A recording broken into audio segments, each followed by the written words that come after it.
You ask Tiger to solve. This deals with linear equations with one unknown.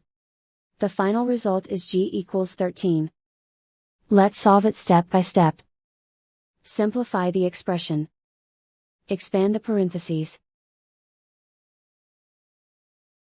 Simplify the arithmetic.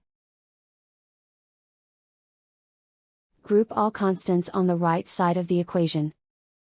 Subtract 22 from both sides. Simplify the arithmetic.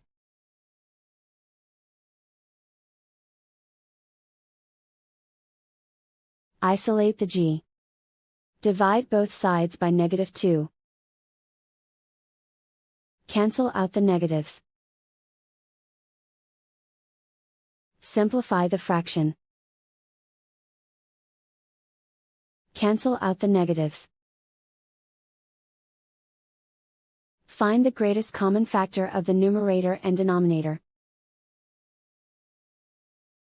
Factor out and cancel the greatest common factor. And so the final result is g=13.